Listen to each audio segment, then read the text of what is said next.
And we are in the studio this morning. Rob Lindley is joining us from Phantom of the Opera. Rob, good morning. Good morning. Thanks for having me. Welcome. And normally we go, well, welcome to Omaha. What do you think of it? But you know Omaha well, right? I know Omaha pretty well, yeah. I got off that airport and said, I know exactly where baggage claim is. Just hanging left at the Omaha Steak store and go downstairs. I got it. Bingo. There you go. Well, let's talk about your background. You being an Iowan? Yes. I'm from Northwest Iowa. Grew up in tiny rural communities. My dad was a preacher, so we moved about every 5 to 8 years or so. Okay. But they've been up in Northwest Iowa for the last, 15, 20 years. So Omaha and Epley Airport, that's my home base. So it's great to be doing Phantom around Thanksgiving because while a lot of the people in my cast are going to be, doing their best in a banquet hall someplace, I'm going to actually be getting some home cooking with my family. Well, do you want to say hello to them right there? Hey, everybody. Sorry you're either with me or without me. I don't know. Depending on how you look at it. I don't know. All right. Well, Rob, you play Moser Andre. Yes. Such a fun role, right? Yeah, he's a lot of fun. There's myself, and I've got a counterpart. I always say we're kind of the Laurel and Hardy of the group. And if you've got an opera house that's being haunted, someone has to be the face of that opera house, and that's us. We're the managers of the opera house. We're the ones that the Phantom makes all of his demands to. So we move the plot along and have some serious moments, but you find in our inept ways of management that we offer some comic relief as well. You certainly do. Some of my favorite moments are yours. There's a line that the Phantom says right before one of our big scenes. He says, "Come, we must return. Those two fools that run my theater must be missing you." And I always say it reminds me of Laverne and Shirley when they would say, "Where are we going to find two idiots as dumb as that?" And the door would open and there's Linny and Squiggy. Yeah. So I guess we're the Linny and Squiggy of Phantom of the Opera. That's awesome. Where are we going to find two fools? I don't think that's how that was written, but I like your interpretation. I have to see everything through my lens so I can understand it. So how long have you been doing the role? How long have you been on the road with Phantom now? I started with the company this summer, and The tour has been going for, it's starting its 6th year. Wow. And there are some company members who have been with it that whole time. Wow. But there are a lot of company members who come and go. So they sometimes will rehearse you in New York. And in my case, they called my agent. I had auditioned years ago, and they called my agent and said, "Is Rob still interested in this?" And when I started looking at financial things, I thought, watch me get real interested. Very available. And I dropped everything, really, and made my way up to Toronto, where the tour was at the time. And I got put into the show. My first performance was then in Salt Lake, which I think was the end of June. All right. Wow. So where were you when you got the call? What were you doing at that particular time? I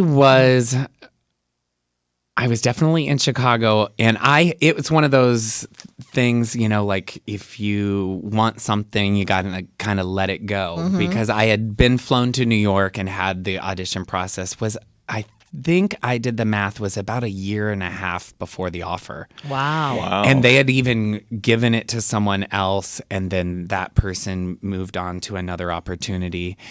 And my agent said to me, he said, "Whatever you did at that audition, you left an impression," because they weren't asking me if I would re-audition. They were seeing if I was available, and I said, "I'm going to make myself available." Good. Just clearing my calendar as fast as I could. So for those of us who don't sing, unfortunately, what is it like to go through a Broadway audition? What do they have you do? Well, in this particular instance, it was a casting director who was familiar with my work. So usually if you were a beginner, you would go in and you do what's called a general audition. And I always tell, because I teach students as well. Oh, cool. I always tell them that's what you want your calling card to be. What's a song that tells us who you are? In this case, they already knew my work, so they said, we think he's right for this role. So they gave me Prima Donna, the big song that I sang, and another one of the manager scenes. So they gave me kind of like, I'd say, a third of what I do on stage to learn. So I did that, and I, because I'm Chicago-based and not New York-based like most of the actors in the show, I did it on tape. And then about 2 days after they got the tape, they asked me if I'd come to New York and actually got to meet with you. And and then when you're there, they can start kind of getting a better vibe for who you are as an artist, give you some adjustments maybe. Yeah.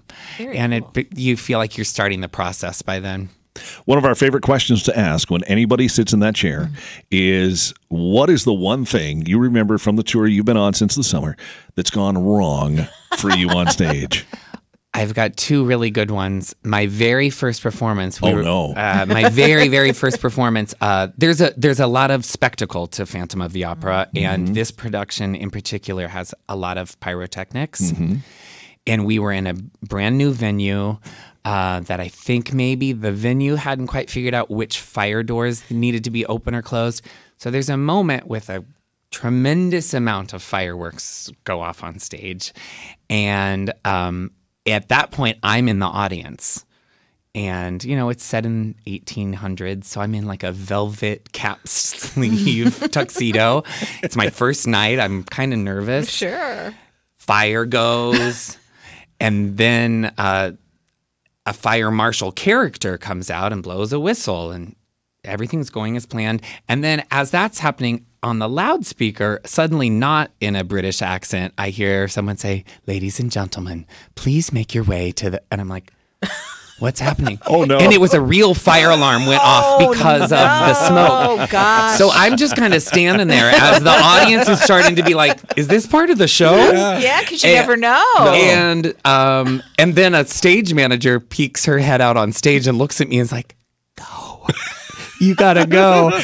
And so I didn't know what to do, so I walked out with the audience. And they don't know who you are.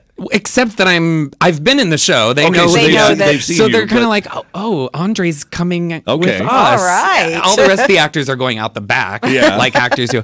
And I'm like, well, if it's safety first, I guess I just should take the nearest exit. Sure. So I found myself walking down Main Street, Salt Lake City in a velvet cap sleeve tuxedo on my first day of work, being like, okay, I think this is going well. So They're as just the pranking you. the That's kids say, it was lit. It was lit. Your performance was fire. Got it. All right. Well, you mentioned two. What was the second one? The second one is more on me. Second act starts with me. I have the first line of this, and it's me and my counterpart. His name is Monsieur Fearman. I'm Monsieur Andre, and and we're in masks because it's a masquerade, but we're a little suspicious that at any point maybe the Phantom might still be in the building. Sure. So I see a masked figure coming towards me, and it's funny. It has like even an underscore of like old Looney Tunes cartoons of like dum dum dum dum dum dum dum dum. And I get to him, and I'm supposed to say, "Monsieur Fearman." And I looked at him, and I go, "Monsieur Andre." And then I went like this, "Fearman." I'm like, didn't even play it cool. Just kind of fully admitting I messed up. And so then within the dance number that happens right after it, the whole company is on stage for that iconic masquerade, iconic number. And while people are waltzing around, they're just coming by and saying to me as they go by, "Monsieur Andre, Monsieur Andre." I said, you know what? To Andre's credit, he's conceited enough to think everyone is Andre and he is everyone. That's right. But my cast members haven't let me forget that one. That's what I love about the theater. They're so, that's their way of saying we love you. Yeah. Well, and every once in a while, it's nice to remind the audience audience that they're not at home watching television. Right. This Yes. is real life people. Very true. Anything could happen. Hopefully only good things.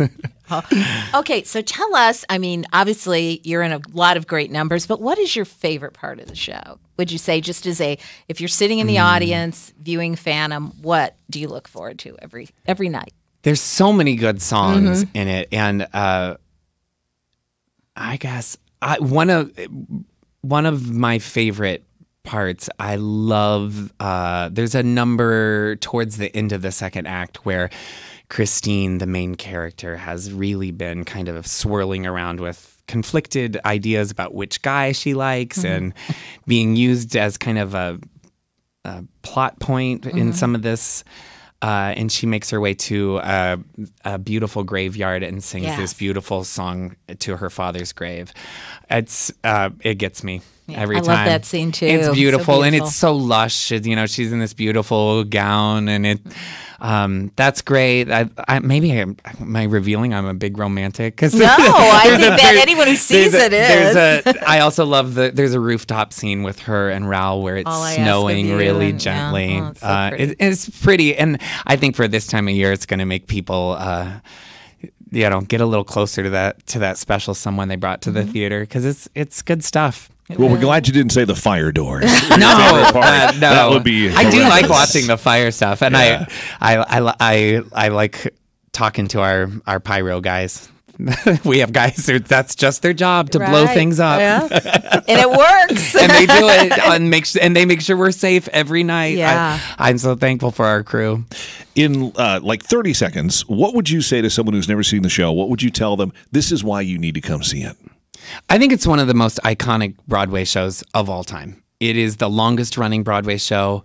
And to me, you don't see a Broadway collection or greatest hits or singer doing a Broadway album where there's not something from Phantom. At this point, I think it's a huge part of our pop culture. It's also just lovely. And I think the message of it is really, in the end, about compassion and understanding people who are trying to have some empathy, looking at other people. So I think And we need that the right world now, could don't use we? some of that, Yeah, right? it So sure could. I love it.